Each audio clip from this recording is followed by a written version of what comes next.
Hi friends, అందరు ఎలా ఉన్నారు? ఈరోజు అయితే నేను మైసూర్ పాక్ రెడీ చేస్తున్నాను. దానికైతే శనగపిండి తీసుకొని ఫస్ట్ శనగపిండి ఉండలు లేకుండా దాన్ని జల్లెడలో వేసి అయితే పట్టుకోవాలి. ఇలా నేను చూపిస్తున్నా చూడండి, అలా స్మూత్గా అయ్యేలాగా పట్టుకోవాలి. తర్వాత షుగర్ తీసుకోవాలి. షుగర్ అయితే మనం ఒక కప్పు శనగపిండి తీసుకుంటే 2 గ్లాసెస్తోని షుగర్ తీసుకొని, షుగర్ నేను చూపిస్తున్నా కదా, ఒక బౌల్లో తీసుకొని ఆ షుగర్ అందులో పోసేసి వాటర్ పోయాలి. పక్కన అయితే ఇంకొక బౌల్ తీసుకొని అందులో ఆయిల్ హీట్ చేసుకోవాలి. ఆయిల్ అయితే చాలా హీట్ చేసుకోవాలి.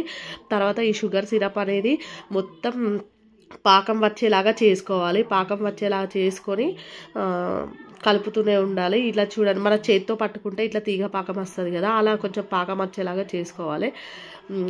హై ఫ్లేమ్లోనే పెట్టుకొని పాకం వచ్చేలాగా చేసి అందులో మనం ఏదైతే తీసుకున్నామో శనగపిండిని అందులో ఉండలు లేకుండానైతే కలుపుతూనే ఉండాలి. అసలు ఉండలు కట్టకుండా అది మన ఇక ఎప్పుడు కలుపుతూనే ఉండాలి, ఆపకుండా.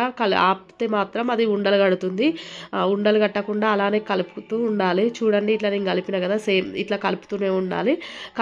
మొత్తం ఉండలు లేకుండా కలిపిన తర్వాత మనం ఏదైతే ఆయిల్ హీట్ చేసుకొని పెట్టుకుంటాం కదా, ఆ ఆయిల్ని ఈ కలిపిన దానిలో ఆయిల్ వేసుకుంటూ కలపాలి. ఇలా చూడండి, నేను కలుపుతున్నా కదా, ఆపకుండా కలుపుతూనే ఉండాలి. ఒకవేళ ఆపినామనుకో అది మాడిపోతుంది. లో ఫ్లేమ్లోనే పెట్టుకొని అలా కలుపుతూ ఉండాలి. ఆయిల్ మాత్రం చాలా హీట్ చేసుకొని ఉండాలి. అట్లా పొంగుతుంది కదా, అంటే ఆయిల్ పోస్తూనే ఉండాలి. మధ్య మధ్యలో అట్లా పోసుకుంటా కలుపుకుంటూ ఉండాలి. లాస్ట్ ఆయిల్ అయిపోయే వరకు కలుపుతూనే ఉండాలి. నేను 2 గ్లాసెస్ అయితే ఆయిల్ తీసుకున్నాను. కలుపుకొని ఇట్లా డ్రై అయ్యే వరకు కలుపుతూనే ఉండాలి. ఆయిల్ అనేది పైకి తేలుతుంది.